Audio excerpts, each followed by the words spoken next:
Normally, we start with a joke, but I think the joke's just Hollywood at this point.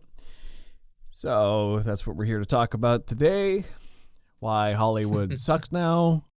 You hear us complain about it often enough, but today we're going to get a little more in depth with why we think the industry is getting worse and worse and worse with time.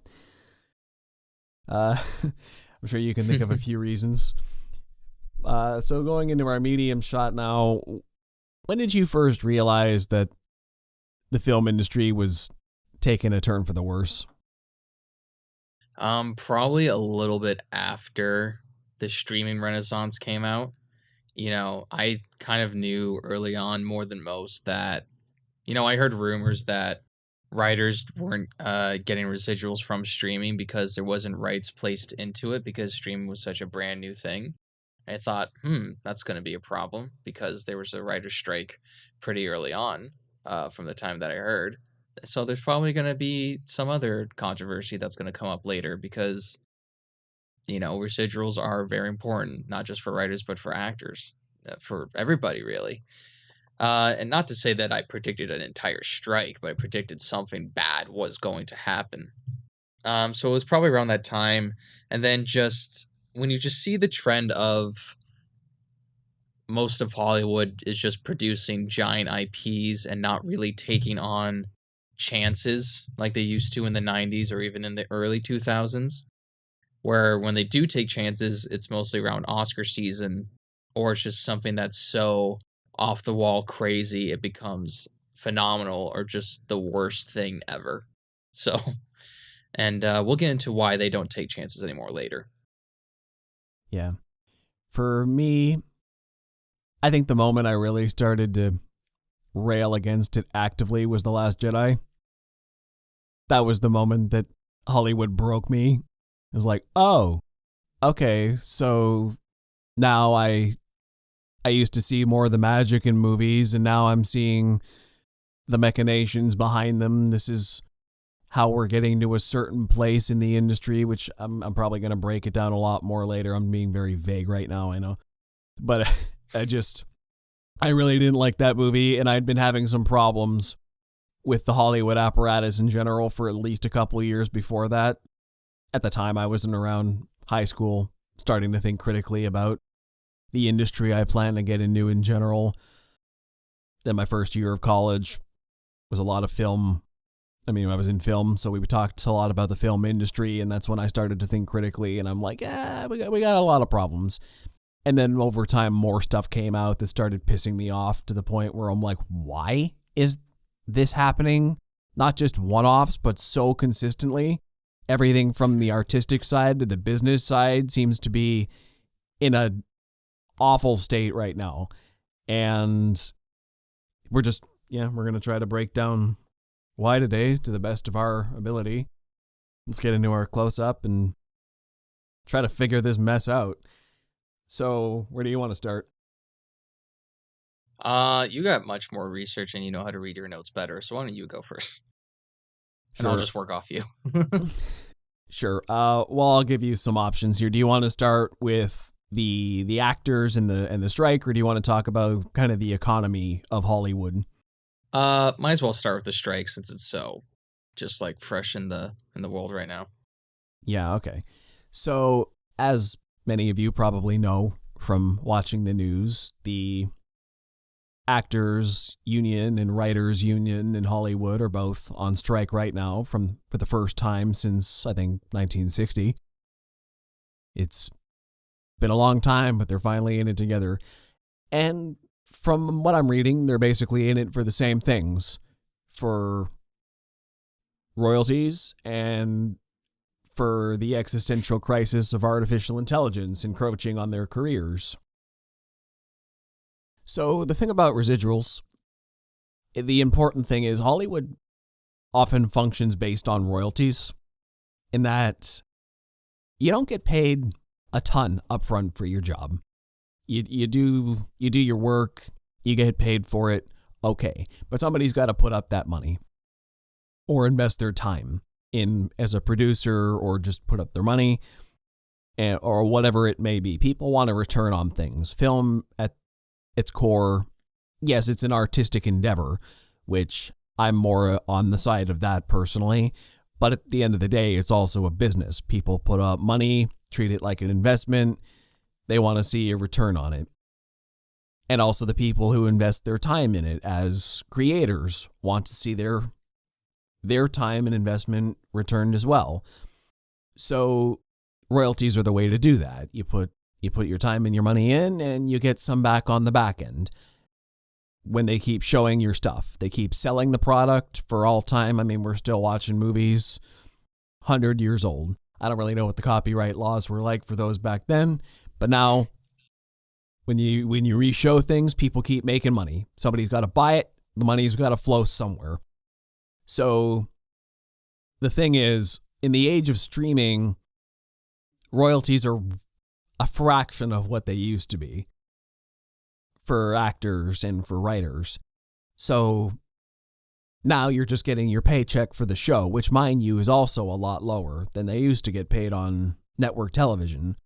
So your upfront pay is smaller, and your back-end pay is practically non-existent, which in the film and TV industry is a big deal because it's not consistent work.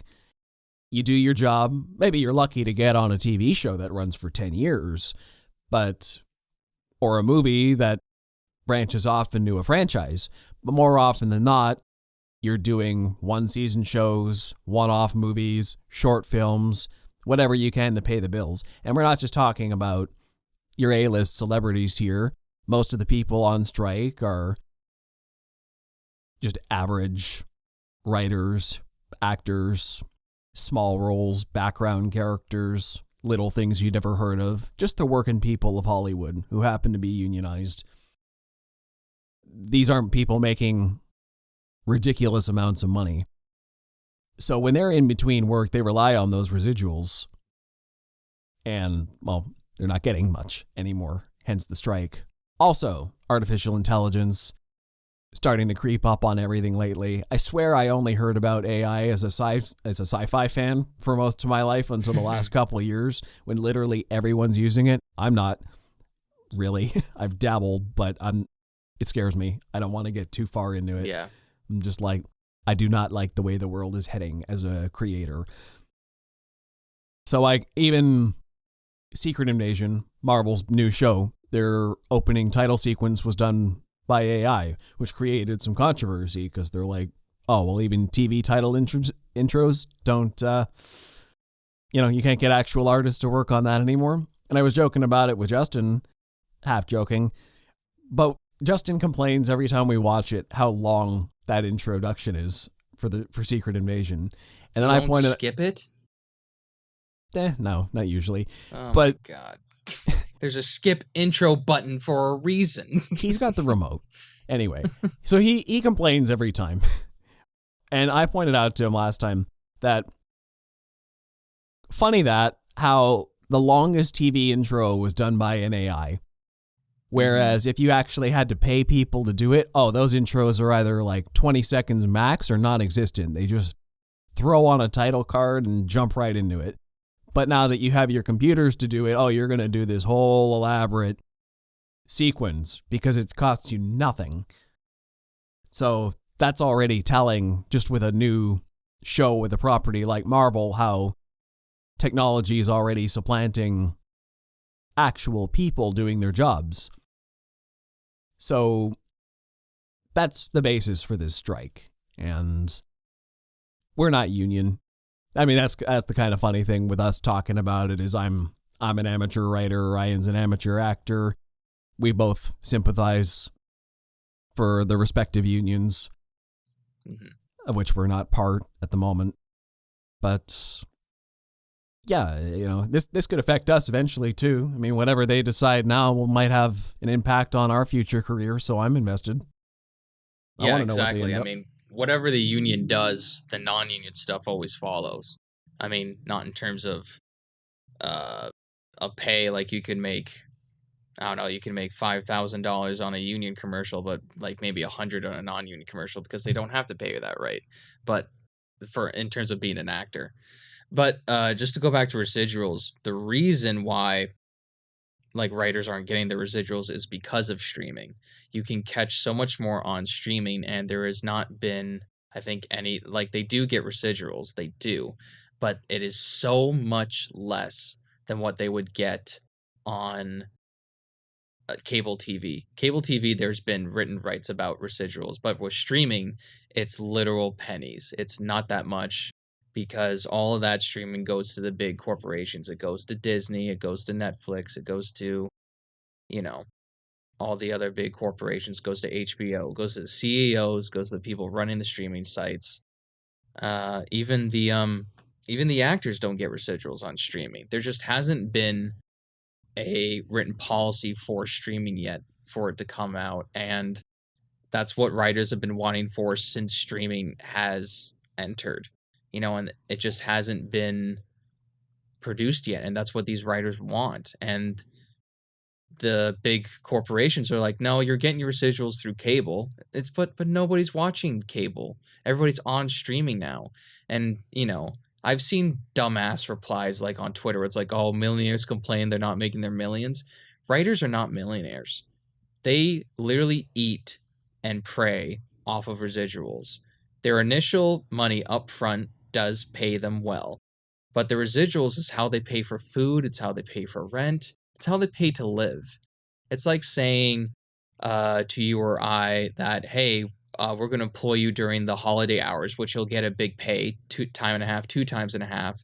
But, when you work throughout the regular days, we're just going to pay you pennies on the dollar instead of your regular hourly wage because we just don't have that in place, which would not be good for us. It's just stuff like that. And, it really sucks, like, trying to, like, even, like, thinking, like, I love writing and I love being a writer, but do I want to be a writer in a world where I don't get paid to be it in the film industry? I can get paid as a writer in other works, like, such as maybe books or audio form, but to have something be so dismissed by these big corporations is really heartbreaking. Since even so, the fact that, keeping in mind that there was a strike not that long ago, less than 20 years ago, and these big corporations are still, they've come out and said, oh, don't worry, they'll come back eventually because they want to make money and they want to get fed. It's like, no, the union has backed them up with the strike. They have the pay. That's why you pay the union for stuff like this. They have union pay as well. So there has to be a discourse. Do people not remember what happened after 2007? Like, shit movies came out and Hollywood took a huge, huge hit. And bad year.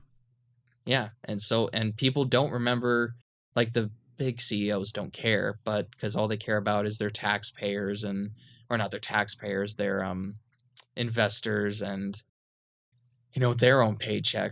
But it's not that much. In terms, like, the highest company to pay off what the union would want would be Disney, and they would only have to take off $74 million from their annual income to give to the writers, which for Disney is nothing. Yeah. So I'm just reading an article here about, just for some quick examples. So this article from Fortune talks about how popularity is no longer connected to money for the residuals. So this portion of the article, streaming residuals are largely untethered from the popularity of the movie or show they are tied to. Most streaming services are loath to release specific viewership figures at all. Performers say being part of a hit show now has little meaning. Actor Chris Browning appeared in the movie Bright with Will Smith, which Netflix touted as a heavily watched hit. If it was back in the old DVD residuals days, I would have got a $25,000 residual check, Browning said. I got $271 from Netflix. David Denman, who appeared on 31 episodes of The Office, which aired on NBC, said, it doesn't matter if you watch that show once or you watch it 100 times, you're not going to get any more money because more people watch it. When it was the #1 show on Netflix, they're able to make a significant profit off of that. But that doesn't trickle down to the blue-collar actors like me, Denman said. We're just asking to share in the profit when the show is successful, that's it. Yeah, exactly. It's the greed of these big CEOs, these big corporations. It's not the fact that they're not making money off residuals, it's that they're the only people making money off the residuals, and that's not right. Yeah. So that's a big thing.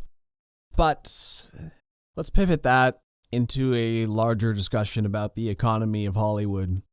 I think part of the reason these streamers are so desperate to cling on to their residuals is because they have a terrible business plan to start.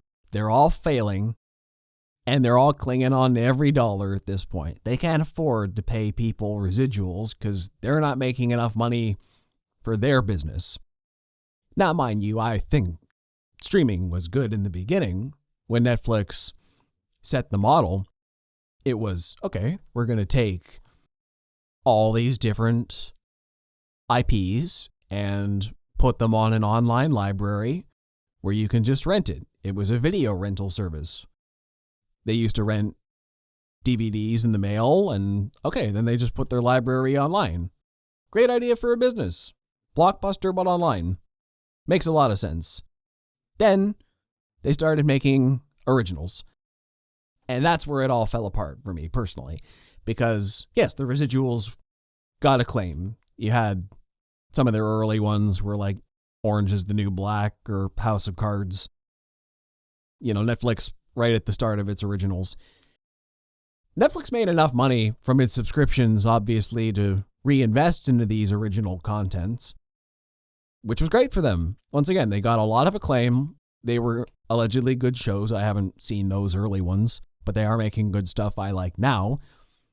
But the thing is, their subscription prices never really justified how much money they were investing into these shows. This was high budget, high quality television that they were spending millions on at a subscription price for, I don't know, it started off as what, $7 American a month? Yeah. It was cheap. Yeah. And now it's quite a lot more expensive. But at a household price of $7 a month, you're getting very high quality television, which for the consumer, fantastic. For the business, they were operating at a loss for so many years. That's why they were always very hush about their viewership records. They didn't have any kind of system like on network TV, like a Nielsen system. So streaming services have always been very hush about their numbers and how much money they're putting out. Like, look at what Netflix has done over the last decade. How many original shows they produced and canceled after one season, mind you, most of the time. But they seem to have unlimited money they're willing to throw at new TV. But they'll cancel anything that doesn't blow up right away because they can't afford it. They're hemorrhaging money like crazy just looking for their next big hits. And they found big hits. This brings me to my larger point. I think Netflix was a Trojan horse on the Hollywood industry because they rode into the castle looking like a gift, and everybody in Hollywood decided to jump on that. So they all decided, hey, Netflix seems like a great idea. I should make my own streaming service, which I'll just steal the rights to my IP back and make some original content for the biggest intellectual properties, and good to go. We can beat Netflix in, a couple decades if we're patient. Let's see how this goes. They didn't realize how unprofitable Netflix was, how much they'd be sinking untold millions into their original content, in addition to paying the residual fees for people just to have content on their streaming, which is why nowadays you're seeing shows getting canceled left and right. You're seeing shows which they own fully being pulled off of all these streaming services entirely. Like HBO and Disney have both done it because they can't afford to keep paying people for stuff that nobody's really watching just because it's on their service. So you're seeing like Netflix is cracking down on password sharing across the globe now because they can't afford password sharing anymore. They're losing so much money. They got to make sure every household's paying for what it's seeing. Otherwise, they're going to be in deep trouble if they can't make sure that's happening. Disney Plus lost 4 million subscribers in its second quarter this year. and 2.4 million in the quarter before that. Laid off 7,000 of its staff. Well, not Disney, but Disney as a corporation laid off 7,000 of its staff to try to save some money this year. Mind you, most of that was because they lost this add-on that basically showed cricket games, so they lost a huge portion of their Indian audience very quickly. Point is, they're losing consistently. Everybody's losing across the board. I saw another article that said Netflix plans to spend $300 million less in 2023 without layoffs or hiring freezing, which can only read to me as we're not making near as many shows because we put way too much into unsuccessful things. We've got to be a lot more choosy about what we're actually doing. So, because of all this, Hollywood invested very strongly into a business model that doesn't work. It doesn't make them enough money for it to be worth it. And in doing so, they royally shot themselves in the foot. Because the way Hollywood was set up in the past, for basically ever since the invention of television and home video, is the three biggest sources of revenue for any TV show, or I'll say movies in particular, because that's the bread and butter. The three biggest sources were the box office, the home video market, and TV licensing. So keep this in mind, streaming is basically a 2-in-1 home video and TV licensing service that doesn't make them near as much money as TV and home video. So because they basically rendered DVDs and network TV obsolete, they chopped off 2/3 of what used to make the money. Well, the problem with that is because the reason why they lose so much fucking money is because it's their own thing. Whereas TV rights and DVD rights, it was they made deals with DVD distributors, and they also made deals with the networks. Like, the networks weren't owned by Disney. Disney's probably owned some of them now, but it wasn't owned by Disney. It wasn't owned by Netflix. It wasn't owned by HBO. They were these networks they were their own TV studios or home studios, and they would make deals with the networks. Now it's their own thing. They're able to make less money because they don't charge as much. Like you just said, with cable TV, back in the day, I think it was $60 just to get some of the basic stuff.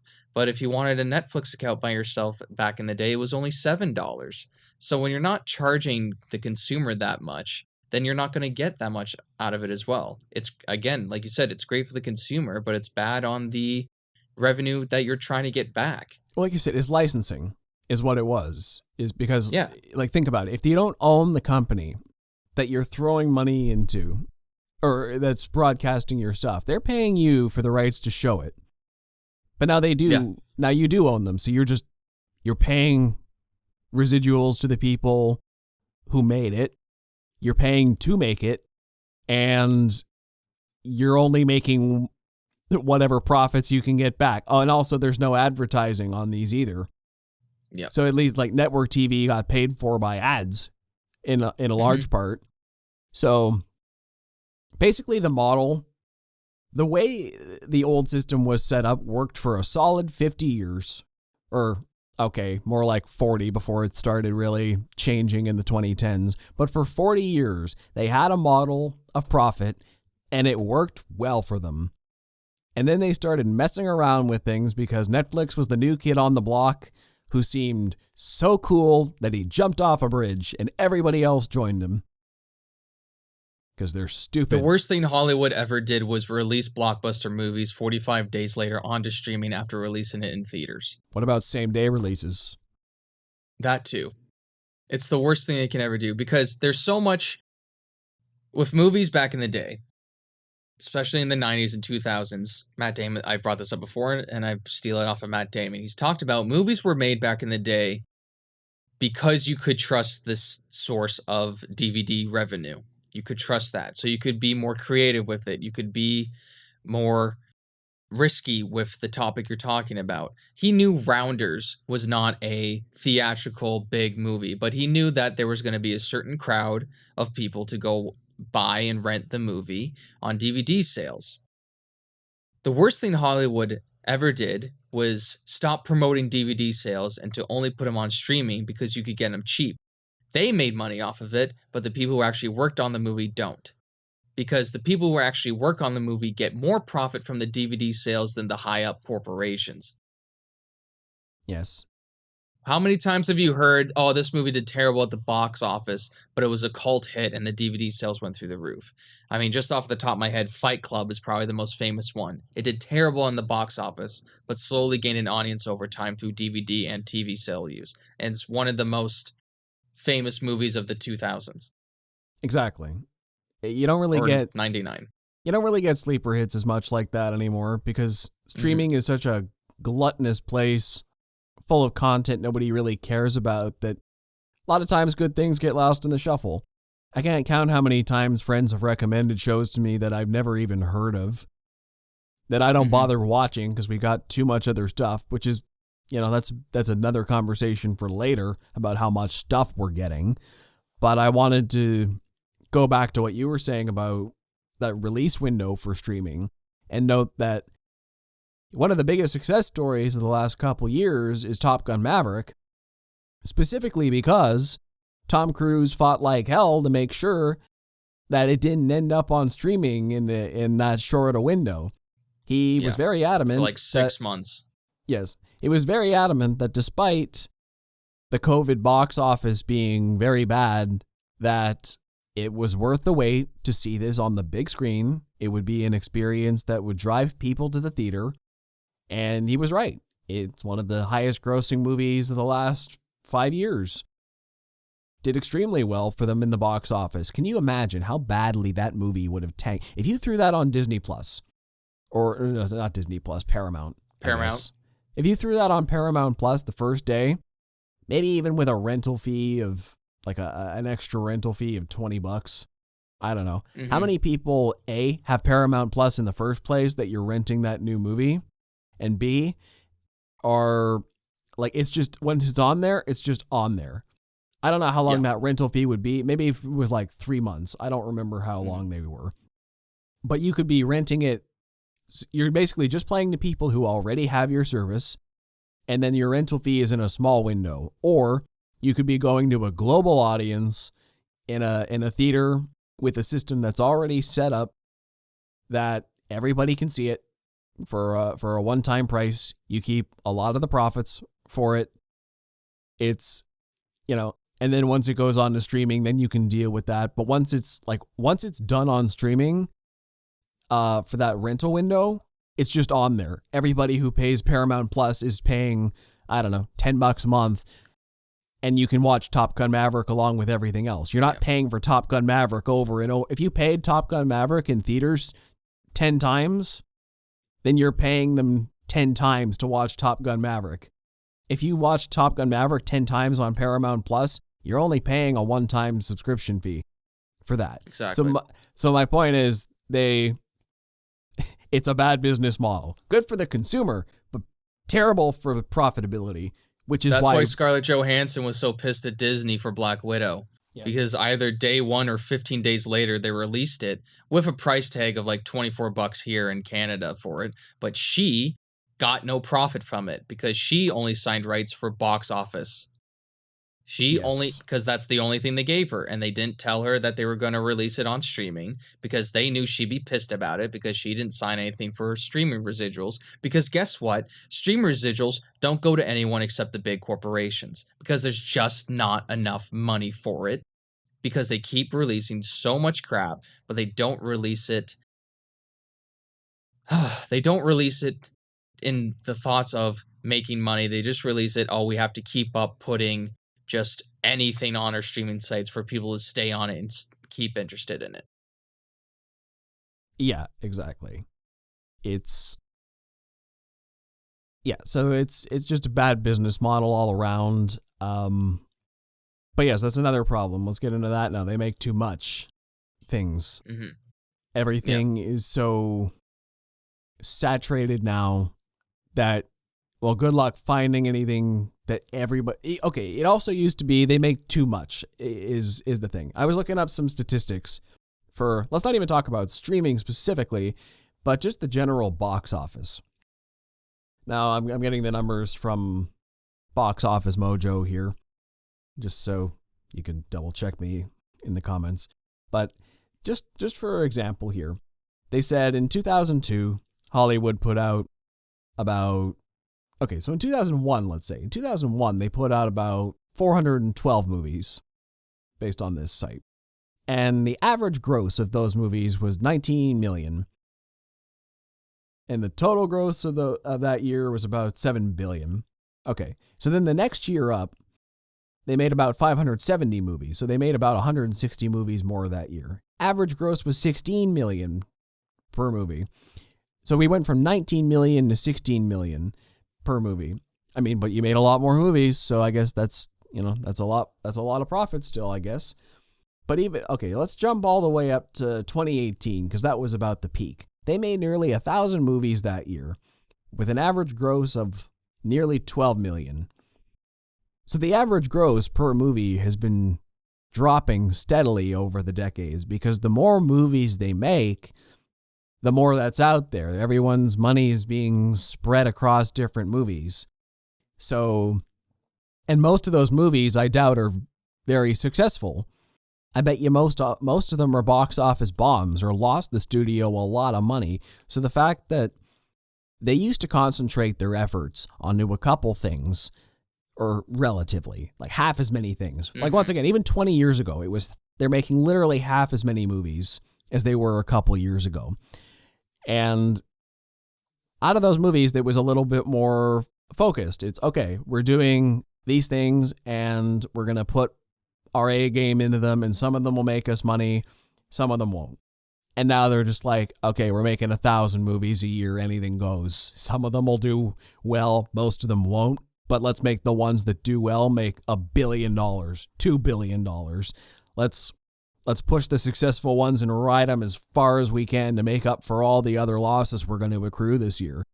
And that seems to be the business plan they're going with now. Streaming as well. Let's just throw as much out there, and the most successful ones will hopefully make up for all our other losses. They don't. Not really. Because the rule of thumb is movies' production budget isn't really the full cost. So you can take a look. So you can take a look at I don't know, what's a movie? Indiana Jones and the Dial of Destiny budget, because that's out right now. So the estimated production budget is $294.7 million. And yeah, so double that because of marketing. Yeah, but it's not just the marketing. There's other things in there too. So it made $310 million at the box office. On a $300 million budget, it made $310 at the box office. But okay, so you say the movie made $10 million. Great, I'm sure somebody's happy. Not really, though, because on an average movie, like an average Hollywood movie, it's usually double the budget to advertise it everywhere, even nowadays. Yeah, so even if it's not double the budget, it's other expenses too. They also have to pay the theaters for tickets. They've got to pay distributors. They got to pay, like, there's so many people down the line, like marketing as well is the main one, but you got to be paying so many people down the line that basically the rule of thumb is nearly 3 times the budget. If the movie didn't make 3 times the budget, it lost about that much. So Indiana Jones needed to make about 800 to 900 million to actually be considered profitable by the studio. And they fell short of that by about 2/3. So, that's another problem we can get into, is that they're putting way too much money into these things. Indiana Jones did not need to be a $300 million movie. None of the other ones even got close to that. You can do a lot more with a little.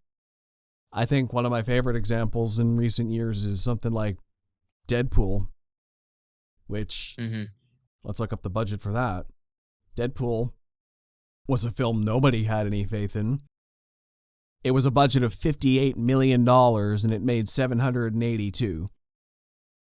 So whatever happened to the mid-budget movie that you could put 50, 60 to 80, like 40 to 80 million dollars into it and then make crazy amounts if it was successful. People have an appetite for successful things. But the problem is, like I said, you have your biggest movies that are supposed to make up your entire shortfall for the rest of the year. If Indiana Jones bombed, Indiana Jones isn't just losing money for Indiana Jones, it's losing money for the dozens, if not hundreds of other movies that didn't make money back this year for Disney. That's why they hate when their tentpoles bomb so much, because they're losing money for the whole company, not just the one movie. It's a big deal when these tentpoles bomb, and they're bombing left and right lately for reasons we're discussing, partially because they release too much of it. Indiana Jones has other problems, which there's a whole other section. But let's talk about, Star Wars was oversaturation for sure. They released 4 movies in 4 years. And by the time we got to Solo, holy crap, a Star Wars movie was unprofitable. We live in a time where Indiana Jones and Star Wars don't make money at the box office. They lost the company money. Can you imagine that? When you and I were growing up, even 20 years ago, the idea that a Star Wars movie would be unprofitable at the box office? Be unheard of. Unfathomable. We were just lucky to get these movies at all coming back. It's like, well, people aren't going to see them because there's way too much. If I want to see Star Wars, I'll just watch The Mandalorian or The Book of Boba Fett or Kenobi or The Clone Wars or Rebels or Bad Batch or whatever million other kinds of content, official content, are out on Disney Plus right now. There's so much of it that people are picking and choosing. We're also in that era, too, where these big companies are relying so much on nostalgia. I mean, just this year, how many sequels have come out? Transformers, John Wick, even though John Wick was very, very good. Indiana Jones, Spider-Verse was very good.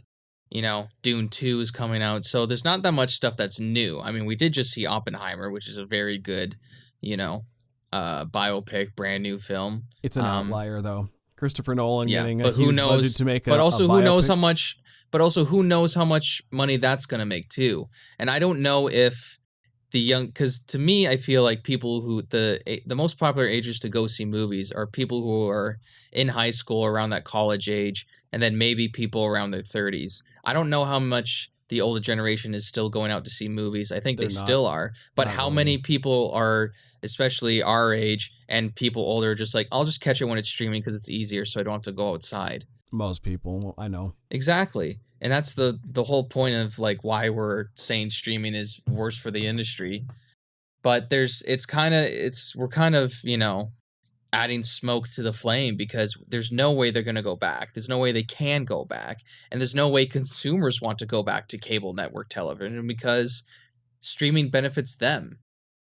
And it's not in terms of money as well. It's not in terms of money as well. It's in terms of just time. Where in network television, you had to show up watching HBO at 9 o'clock at night to watch Game of Thrones or Last of Us, or you're going to miss it. And then you were going to go to the office and try not to hear any spoilers until you could go back home and watch it on the rerun. Now, you can miss it now and catch it on the streaming website, an hour or 2 hours later, 10 minutes after its release. It benefits the consumer more in terms of price and time.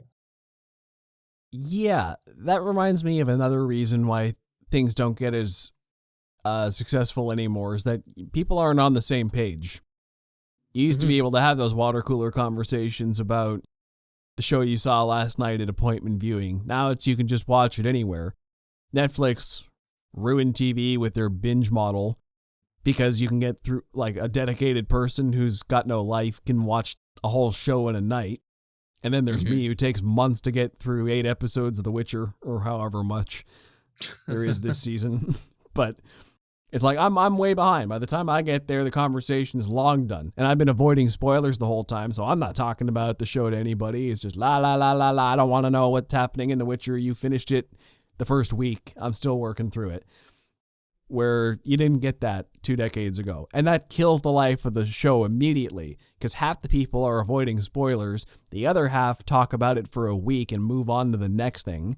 It's just, you don't get time to discuss a show online or in person and just keep it in the zeitgeist for long enough to make it a thing. So that's another factor as well. Things are kind of flash in the pan now. They're here and then they're gone and we move on. Also doesn't help that, once again, going back, there's just too much of it. So, if there was half as much stuff in a year, we'd talk about everything for a little longer. It would all stick out a little more, but it's like, oh, we got to rush to the next thing because there's too much to get through. I also feel like they're trying to play keep up because of the pandemic. They weren't able to produce that much in 2020 or even 2021. So like, oh, we have to make up for these years. Let's release all these shows and all these movies that were released or that were made in the past 2 years. And it's just too much for everybody to see or for even one person to see. And you're just kind of overwhelmed. Like, I used to be a Pixar fanatic growing up. And now I just know it's going to be either released 45 days later on Disney Plus or sometimes day of, which is ridiculous. Boy, that's awful. Yeah. So, let's see, what else do we have? I have other points here. So, okay, let's get into another big problem, I think, facing Hollywood movies today, which is largely contributing to their poor economic returns. And I think that's gross franchise mismanagement. First off, Hollywood is scared of original ideas because original ideas they don't make money off it. Okay, well, yeah. So it's a couple of factors here. First off, we're talking about they put out anywhere from 500 to 1,000 movies a year in the last 5 years. And of those things, it's kind of like the same reason I know you go back and rewatch a lot of the same TV shows, right? It's a comfort thing. It's 1,000 movies are in the box office. Choice is overwhelming, so I'm going to go with something safe. I'm going to go with Marvel, DC, Star Wars. I'm going to watch the things that I'm familiar with, as opposed to taking a chance on this other random film. And there's a lot of Marvel, DC, and Star Wars to go around. So why would I want to choose this film that I may or may not like when I'm pretty satisfied that even though this franchise will be mediocre, I'll satisfy for mediocre over potentially awful. So I think that's a thing as well. But so now that's why these franchises become the biggest in the world, and so Hollywood does make the little stuff still, but they don't make money. So they put all their money into the big stuff and oversaturate the market with the big stuff. And now that it's like that, the creators aren't treating them very well either, is the problem. They're not good anymore. Every franchise I've ever liked has basically been run into the ground at this point. Some of them have risen from the ground ever so slightly. It's been rough to be a fan of anything this past while. And I think a large part of that is down to the fact that the creators of all the IPs we love have been slowly phased out of Hollywood over the last couple decades. They're all getting old and retiring, or they just stopped caring about the IP decades ago and are just content with letting other people have it. Like, whatever. Like, would James Cameron ever really bother coming back to Terminator? He's still a working director, but like, he gave up on that franchise decades ago. He did his 2 and that's it. George Lucas left Star Wars long time ago. He took his $4 billion and he's like, I'm more interested in film preservation. If they want to make more, whatever. And they did. Because of course they would. It's a good business choice. But the people in charge now are more concerned with profit than actually caring about the franchise that they're supposed to take care of. They've alienated basically all the core fan base. And what's worse, they they not only alienate us, but then they make us the bad guys when we don't go see it.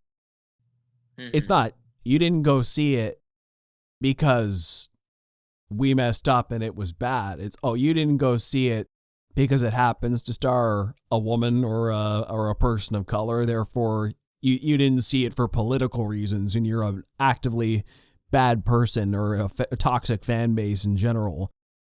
Which, you know, to be fair, a lot of that does happen. I see those things get review bombed. Like if a woman or a person of color leads a new installment of a franchise, it does tend to get review bombed no matter how good or bad it is. Yeah. I like to think I'm willing to give things a chance, even though I am biased against new stuff nowadays. But it's not. But the thing is, what they don't realize is it's not that they're adding new people in. It's that most of the time they're disrespecting the old guys. Why is it every single Legacy installment basically has the old guy as a, you know, as a washed up, has been, depressed, his whole life fell apart since the last movie decades ago.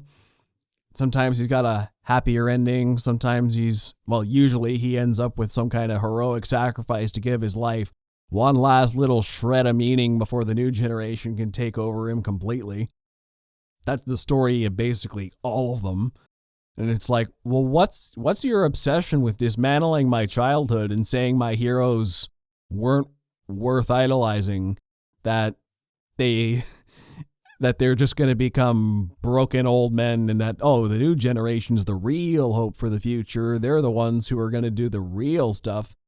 It's not just, oh, my heroes turned out badly. It's let's degrade their entire life, too. I'll tell you why. They were never that good. Because one movie did it and it made a lot of money, so they copy and pasted for all the other Legacy sequels. Unless it was the people who actually gave a shit. Which happens on occasion. You do have your, you know, Cobra Kais in the darkness. Mm-hmm. They're out there. But it's happened enough times that even if you could tell me, even if you could like look at every single Legacy installment, give me an entire list right now of all the ones, and even say, you know what, Joe, most of these weren't actually that bad. They weren't that disrespectful or mess it up ridiculously. Like, some of these were actually decent. Doesn't matter. It's at the point now where I, as a fan, where many people I know who are fans of just general IPs, the feeling is that they mess things up and we don't care anymore.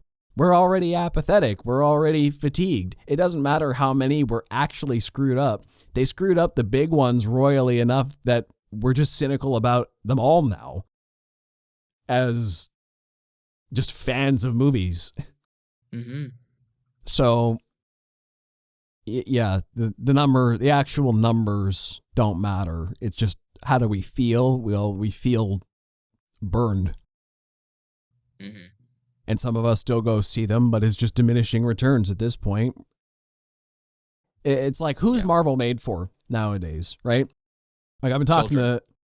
No, not even. I've been talking to my boss about this at work, right? You're telling me Ant-Man Quantumania was not made for children? Well, hear me out here. You know, my like my 3 boss... to 4-year-olds? Maybe. My boss at work, right? You know, he's about 38. And he said, you know, I grew up on Marvel stuff. I read the comics. I'm a fan of these things since I was a kid. I was a big fan of these movies when they first came out. Like, great stuff. His kids are about 10 years old. They haven't seen a single one. They don't watch them. And then I'm like, okay. And he doesn't watch them either because he felt burned years ago. He's like, oh, no, the movies went way too far for me a long time ago. They pissed me off. All my friends who grew up with it too, they're pissed off. None of their kids are watching it either because I'm pissed off. So I'm basically like, okay, so who's Marvel for then? Well, I guess it's for you and me. It was the kids who were about 8 to 10 years old when that first Iron Man came out, and they've been riding our nostalgia for 15 years. We're only in it because we were there from the start. And even now, our generation's getting more pissed off with it. So basically, Marvel's only playing to us now. We're the only ones who still care, and it's just getting worse. The new generation, it's not sticking. It's like stupid movies we watched when we were kids that were like, that was kind of fun, but they don't really care. They're not invested. And I think that's what the new generation's feeling like with Marvel now. It's like it's something to watch, but they don't care. Mm-hmm. So it's yeah. I hear what you're saying. So like basically every major IP has been dismantled to the point where all the fan bases of the biggest stuff are just pissed off with the powers that be. Mm-hmm. So, yeah, that's a big problem. Anything to say on that? I mean, it just feels like they care more about the fact that the idea that this is a popular franchise, so it's going to be a popular movie. So I don't care how you make it, just make sure it gets out and then give me that box office. I feel like has plagued Hollywood for the past 5-10 years, and it's not helped them out. It's going to kill them. And it's just, what do you do now? Like, after the strike, what happens? What needs to change? Not besides actual payment. There needs to be more change within Hollywood, just on a creative scale as well. Yes. Something needs to change, because it's not just superhero fatigue or sci-fi fatigue. It's franchise fatigue at this point. All of them. It's remake fatigue. It's all of it. I mean, even one of the most popular movies to come out in the past 5 years, Stars Born, that's a movie that's been remade 4 times. So it's time to start getting a bunch of writers together and try to come up with a brand new idea. If you can't do a brand new idea, get something that is vague enough and then spin off of that. The best way to start writing is to make a log line real quick and then spin off from that. Yeah. I think part of the other problem is that we as an audience have been trained to expect bigger and better. So when we see a sequel, we expect more from it. Or even just movies in general. We talked about action cinema recently. Back in, you could argue, as I said in that video, that the Lumiere brothers' first ever movie was an action movie, the train coming into the station. That was enough to wow people 130 years ago. Nowadays, you need big CGI spectacle, and there was a gradual scale leading up to that. Like, okay, some people did stunt work, some people did some death-defying feats, and now you got, Tom Cruise jumping off the side of a cliff for our entertainment, or big CGI spectacles like Avengers Endgame, like massive armies, world-ending events, Infinity Stones, half the life in the universe gone. This is the stakes we're at now with modern movies. So I think Hollywood's afraid to take a step back and go to basics and be like, well, we don't need to keep getting bigger. Maybe that's not what people want. Maybe they just want, I think we need to go small now because we've hit our peak. We've gone the biggest we can go. I think like Avengers Endgame is one of the highest grossing movies of all time. It was the culmination of 11 years. It's the highest grossing movie of all time. It's the highest grossing movie of all time. I know Avatar was neck and neck with it. It kept switching, but I know it's one. Re-releases don't count. Anyway, it's top 2 highest grossing movie of all time. It took them 11 years and some of the biggest, highest concepts in cinema history. I think that was the peak. You're never going to get bigger than Avengers Endgame and Infinity War. So stop trying to. So why are we trying? Exactly. Like, that's the most epic saga in cinema history. What? Mm-hmm. We can't do any better than that. Because it happened once, it could do it again. Money, money, money, money, money, money, money. No, it's got to drop. It's got to drop to nothing. We gotta go low. You and I have been talking about. To be honest, I don't blame Hollywood for not coming up with original ideas, because it's an over 100-year business. Yep. So like, how much more ideas can you do? But there will be something that comes around where it is unique, and you just need to invest in stuff more than that. Like, I feel like Banshees of Inisherin would be a much more about to bring that phenomenal movie, and Everything Everywhere All at Once was a phenomenally well-praised movie, and it made a shit ton of box office because of word of mouth. I didn't see much marketing from that movie if I'm being honest, besides off of Amazon. I didn't see many ads for it whatsoever. I just heard a lot of it from word of mouth. So they need to market movies that actually have unique and great ideas, and they need to market them well. I'm going to counter you and say that they don't even need to do that. Banshees of Inisherin to me is a case study, and you don't even need to have great original ideas. Just take any idea and do it well. Yeah. It's like people are always so concerned, oh, there's no new ideas. Like, of course they're going to remake sequels. There's no original ideas. No, every story's been told a million times over. What do they say? There's only like 7 stories to be told in all of storytelling. It's very limited in what I think you need do. to market it though. You have to market it though, even though it was only marketing. 20 million budget. Yeah, and it only made 50 million. That's nothing. The point is just get any idea. Any idea can work. Get a good crew together. Get actors who care about their material. Writers who are telling a good, relatable story, grounded in emotion, and it could be anything from Banshees of Inisherin's two guys on a sleepy island who are just, their friendship is breaking apart, to Star Wars, a space opera about a farm boy who, joins a rebellion against an oppressive regime that spans the galaxy. It could be anything, but it's got to be based on an emotional core. Just the rest is just details. Just get a basic story, tell it well, and people will find it. It doesn't need to be $300 million huge. No. The budget can be as small as 10 million. That's really all you need to do to make a basic movie. But I have to push you on this a little bit. It does have to do with marketing. Because yes, Banshees of Inisherin was widely successful award-wise, but box office-wise it wasn't, because it wasn't marketed that well. And that could be because of all different reasons. It could be because the distributors were pushing Fabelmans at the time, or The Whale at the time, or the other few movies I can't fucking remember right now off the top of my head.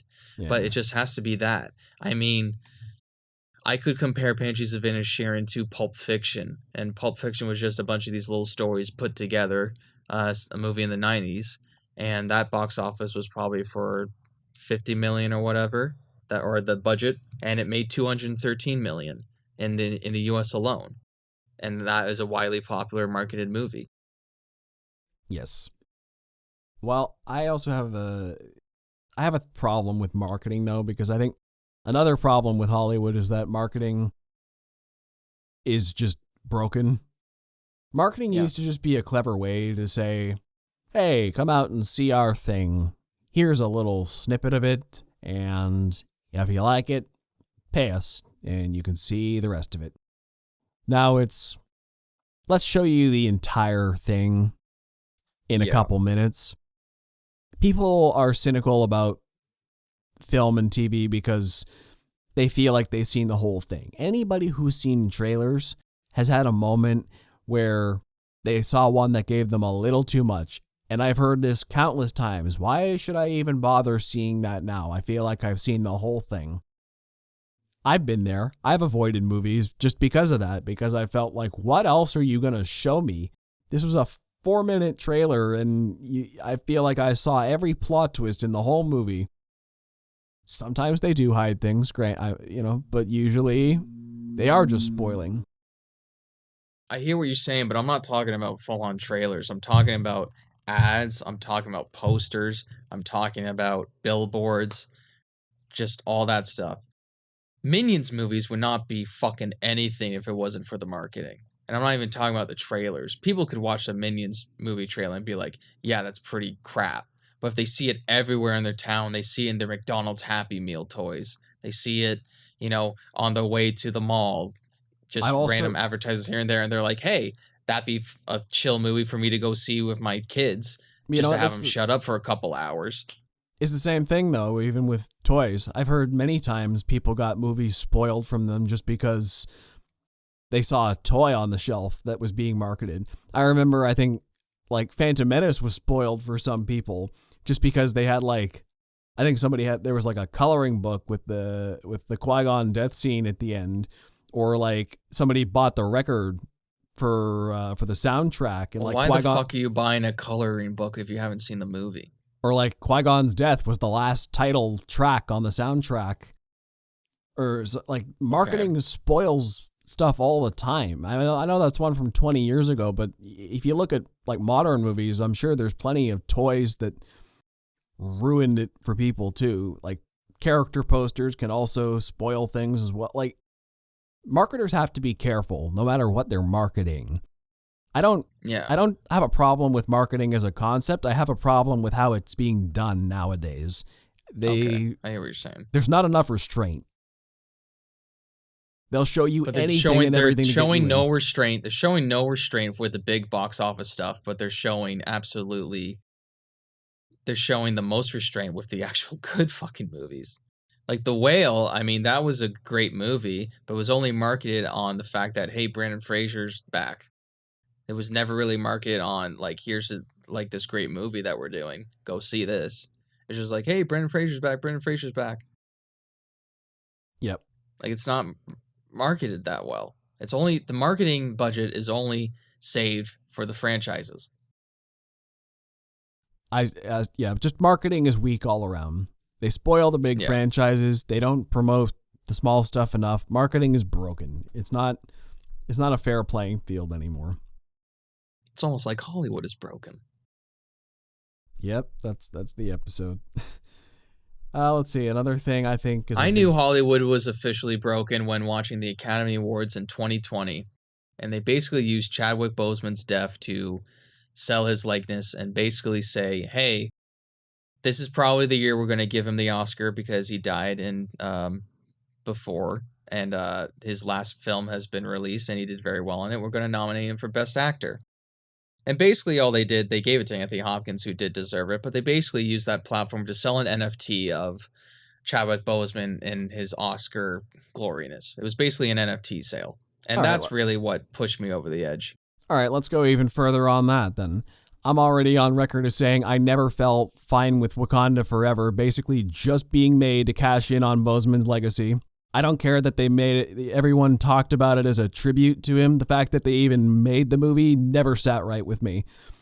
And it's not just Boseman, it's they're milking all dead actors now. How many actors have you seen? Like The Flash is another prime example of stuff coming out right now, bringing back the dead through computer-generated imagery, taking the likeness of characters we've come to know and love with actors who have long since passed away just to earn some cheap nostalgia points. It's been mostly a thing since Rogue One. This is more of a recent development over the last 7 years, but it's only getting more common.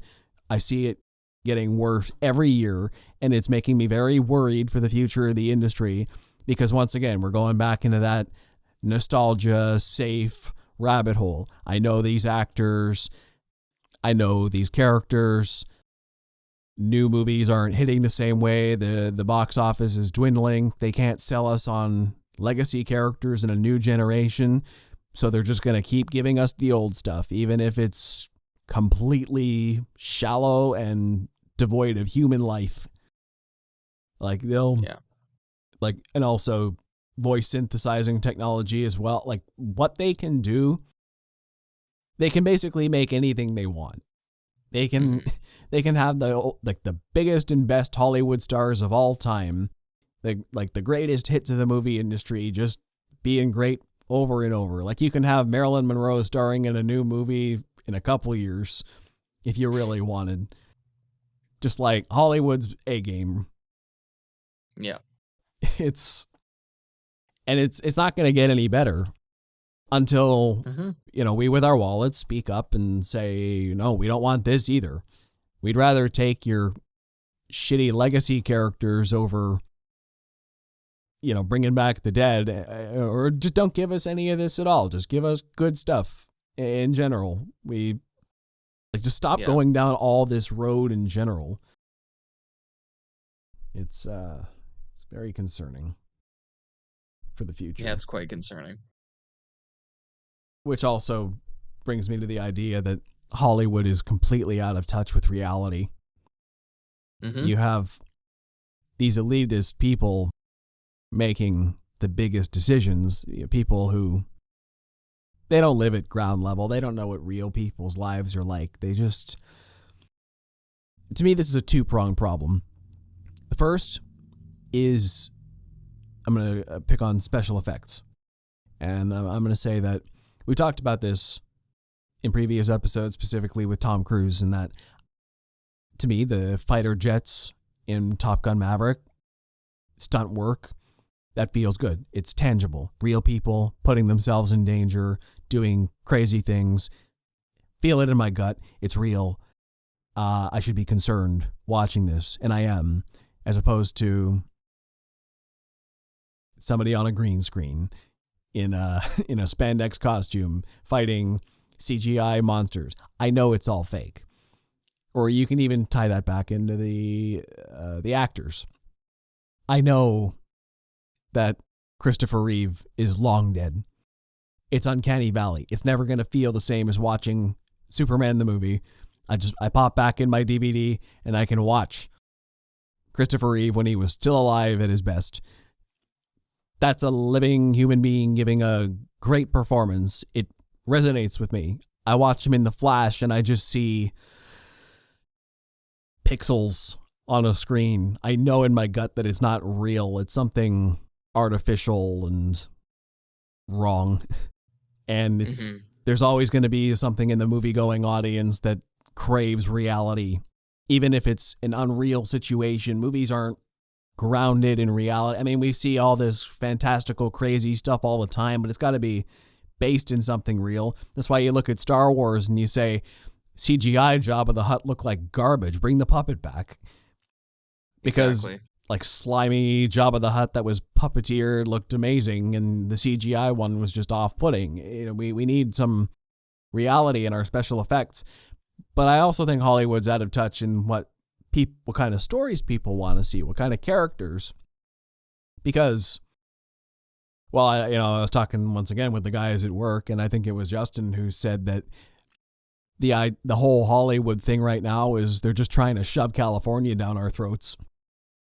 It's like whatever ideals and politics California has, they want the entire world to think that way, or they just don't notice that the rest of us don't, or at least not as strongly as they do. Every film is about woke progressivism, basically, on some form or another. It's all about radical politics, or there's hints to it, which, people aren't that backward. I mean, like we all want to be progressivists at heart. I think on some level, we don't want the world to regress ever, but it's also like, well, the way Hollywood and California do it isn't necessarily how everybody else wants to do it. But but Hollywood is kind of our mirror to the world. So they make it seem like all these characters across the globe and all these different crazy situations all think a certain way. But it's like, no, it's just one group of people thinks this way, and you try to make it seem like it's everybody. So we don't see ourselves reflected on screen anymore. We just see actors pushing an agenda, like actors, writers, producers. We can see the machinations behind the screen now. We're not seeing... Yeah, we're not seeing stories. We're seeing political movements. Yeah, political movements under the guise of entertainment, which has always been there, but it used to be more subtle, and it used to be more reflective of a wider majority. It used to be more people could relate to these political messages. Now it's more of a subset of... It's like, well, how many people are disagreeing with you? You make the audience feel stupid for being like, okay, so here's a really heavy-handed message that you should agree with, or you're a bad person. Well, who said I disagreed? Why does this point need to be made at all? What's this movie even about? It's just to make me feel like a bad person. This isn't entertaining. There's a time and a place for that, but I think Hollywood underestimates that people just want escapism at the end of the day. If there's a good message at the end of that, fine. Something we can be organically left with, fantastic. But at the end, at the bare minimum, we want to be entertained for our price of admission. Whether that's streaming or in theaters, whatever, we just want to be entertained. That's the whole point of entertainment. That's what you're supposed to have been doing for the last 130 years. Make us stuff we'll enjoy. Take us out of our worlds and into yours, where we can spend a couple hours or 45 minutes, an hour, if it's a TV show, just these little pockets of our time where we're in other worlds, existing with characters and fantastical situations, even if they're more grounded ones. Just, we're going on a journey with you, and we don't want to feel lectured at. Yeah. I mean, that's like stuff like back in the day in terms of TV, why Sopranos was so popular, because it wasn't trying to be political, but it was showing one side of, not a political side, but just showing one side of how people think that's kind of right-winged or very independent way of thinking. Excuse me. Where it's just their way of life. It's not them trying to shove it down your throat. It's just how these people think and their way in society. Whereas stuff like, I don't know, something modern today, like an overly politicized TV where it's very trying to be very woke and being like, hey, you're a bad person for thinking this way. And it's like, I'm not a bad person for thinking this way if it's something that's just kind of right-winged. It's just something that is my belief system and we can't just talk about it. It's just, hey, Hollywood has this very leftward ideology, so that means you should have this left-wing ideology. If you don't, we're going to call you out for it, and we're going to call all white men racist and sexist pieces of shit. Yeah. For me, it's not even that they're bringing up politics. It's just that there's no balance. It's all left-wing ideals.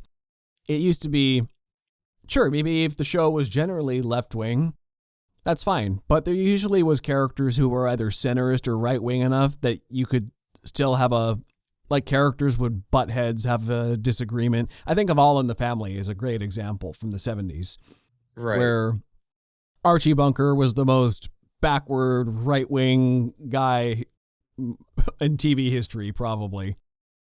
But his daughter and his son-in-law were more, they were like baby boomers, liberals, like nearly hippies. And a huge part of that show was just them getting into disagreements all the time over the politics of the day. His son-in-law was like, "Man, you're such a backward old man." And he's like, "Wow, you're such a arrogant youth." But like it was kind of even back and forth. It wasn't like, yeah, Archie Bunker's 100% a bad guy. It's, he's got a little outdated opinions, but we should still hear him out sometimes. He's got some points, and the guy who's got all these left-wing ideals isn't always right either. He's got points, he's got drawbacks. There was more balance, it was a debate. Now it's just, if there is a character with an outlying opinion, it's usually just one character. They're treated as a monster, and everybody piles on them until they either are driven off in a grand finale, or they come to see the error of their ways and fall in with the mob. Yeah. Once again, not saying any political beliefs are right or wrong one way or the other. I just think we've lost the balance. The problem is there's no conversation anymore. Yeah. And there's just no more equal exploration on each side. It's just mostly left-wing stuff. And not to say the left-wing stuff is bad, but there's just so much of it that there's no counter. The right-wing, there's no counter. You can't counter a left-wing argument without being called a fascist. Exactly. Even if it's a centrist opinion. Mm-hmm. Exactly. It doesn't even need to be right-wing. It just needs to be right of left. Yeah. And this is what we don't want to see anymore in our entertainment. I mean, give us in our entertainment in small doses. I mean, the politics need to be there. Otherwise, it's, entertainment's less interesting. But It's in everything now. Can we just get politics out of the mass majority of stuff, bring it back to basic entertainment? That's all we need. Yeah. So, what else? Okay, and the other thing about that is cancel culture has also ruined Hollywood. Because on both sides. Because I think for one thing, social media in general, and I'm going to credit the Critical Drinker for this take, because I saw this in one of his videos a while ago and it resonated with me, is basically, in the past, we used to give this aura of mystique to celebrities. They were these larger-than-life figures we invited into our homes. We went to see them in theaters. We were like, oh, they're really talented people, so good at their job. They seem pretty cool. They live these luxurious lifestyles, which we can only imagine. Cool for back then. Now, social media has it so we see their every stupid thought. We see them in interviews all the time. We read every dumb tweet they ever wrote. We have gotten into the lives of these people enough that they're not glamorous to us anymore. They're just as dumb as the rest of us, maybe even more stupid and out of touch. So we don't glamorize celebrities anymore as much. We kind of pity them. We make fun of them for sport. And couple that with cancel culture and this rising tide of politicism where everybody has a cause, and you're boycotting movies for your cause. It's like, oh, well, I hate Ezra Miller, so I'm not going to see The Flash. You know, that's just one recent example.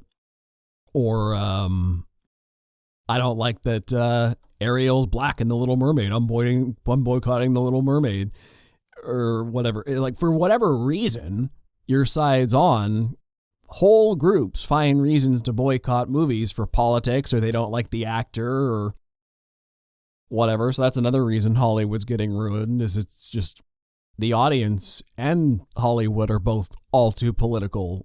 Everything is seen as a greater extension of some political movement now.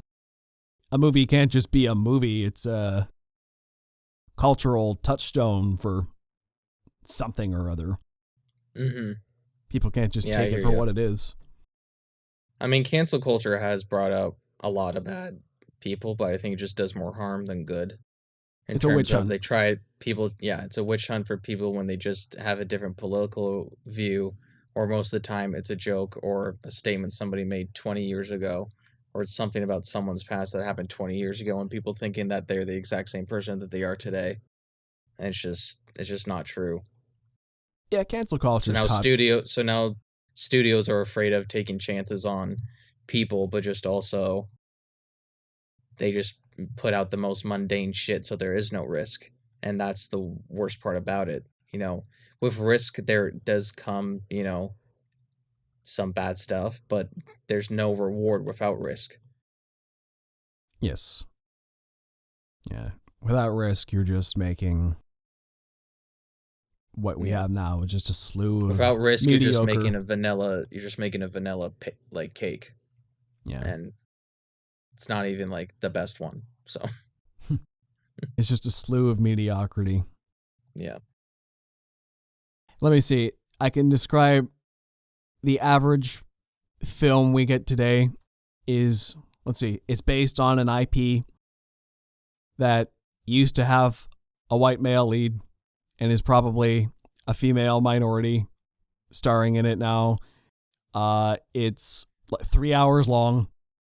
It's going to premiere on streaming or go to streaming really fast. It's, the marketing spoiled the entire thing. Somebody's boycotting it, probably because it has a minority female lead. Mm-hmm. I'm just trying to sum up everything. That's the worst thing about social media, is that it's added a lot of voices, but it's added every single voice out there in the world, which so happens to be the loudest ones or the worst ones on both sides. Yep. So yeah, I just kind of gave, this is what a typical movie looks like. Oh yeah, and it's full of politics. So this is basically what a typical movie looks like nowadays. There's no care put into it. It's just content. And yeah. Yeah, I'm getting tired. I think we need to wrap up unless you got something else to say. It's been a long day. I mean, Hollywood, literally what you have to do is pay your writers, pay your actors, stop taking, actually market brand new budget ideas, budget well. Like you said, Indiana Jones did not need to be a $300 million movie. No. Endgame was only $200 million. Exactly. And the reason it was $200 million is because they're putting all these A-list actors together.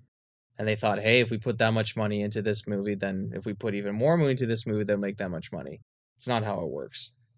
It's all about time. It's how you use it. I will gladly take less shit coming out each year if the quality is better. Quality over quantity any day of the week when it comes to film.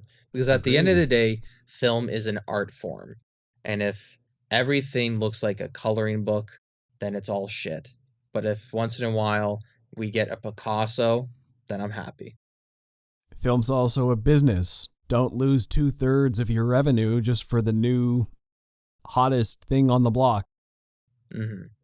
You gotta stop streaming.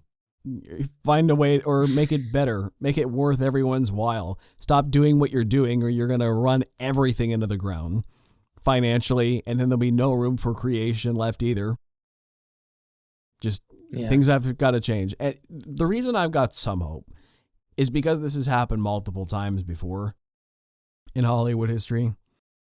I think the most recent example is the 60s, when, and this time, I think in the early 60s, the actors and the writers both went on strike as well. But the 60s were also a time when the biggest genre out there was the Western. And let's compare the Western to the superhero movie of today. It was the biggest of its time and started seeing diminishing returns. And Hollywood was like, what the hell? People have always loved Westerns. Why are they bombing now? Well, because you made way too many of them a year. They're generic. They're cookie cutter. They're not very interesting anymore. All your directors are aging, like from the golden age of Hollywood. All your best directors are aging, getting phased out. Epic movies like Cleopatra, and like they're bombing at the box office. You're losing crazy amounts of money. TV is eating into your box office profits because you haven't found a way to make it, to get a cut out of TV yet. So people are preferring to stay at home as opposed to going to the theaters. But then in the 70s, we got this massive reinvention of the system. They figured out a way to get TV licensing deals. Like home movies started becoming a thing. So you got home box office. An entire new generation of directors came in. Lucas, Spielberg, Coppola, Scorsese.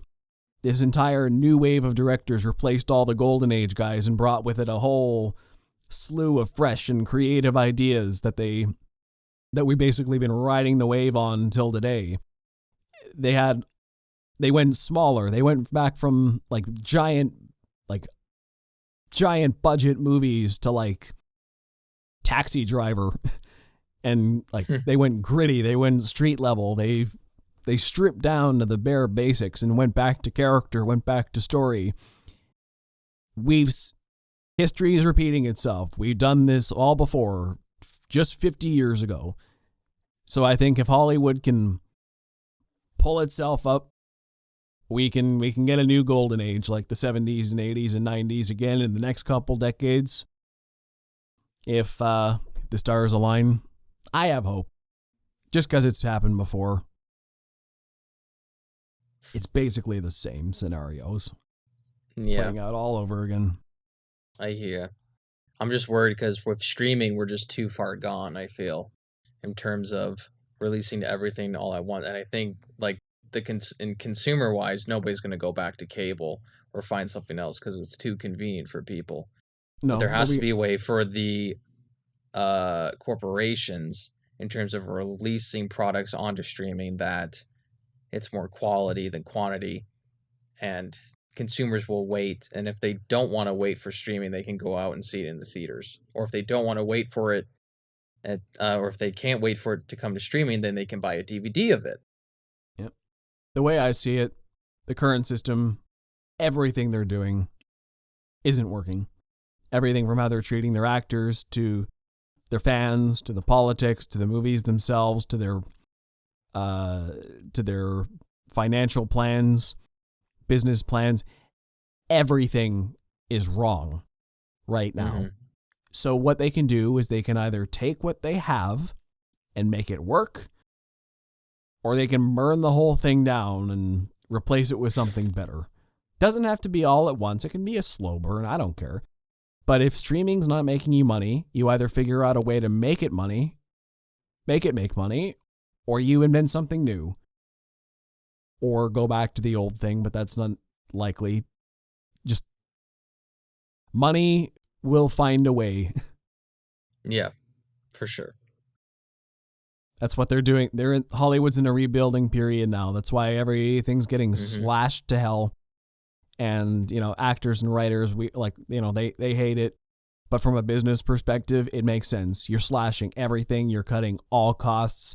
You're ripping all your fat out from the ground up. And then they'll figure out a way to be sustainable. And then things will start growing again. Well, let's hope. Yeah. Well, you can find me at Ryan Walker Official on Instagram, TikTok, and YouTube. You can find me on Instagram, TikTok, and Facebook at ThoughtPlay Media. Also, check out the Close Up with Ryan and Joe Facebook page for latest updates on the show. If you listen to us in audio, check out our YouTube channel. And if you're on YouTube, find us anywhere you get your favorite podcasts. We hope to see you on the next Close Up with Ryan and Joe, where hopefully my voice will have recovered. I hear it's getting pretty raspy. Till next time. Take care.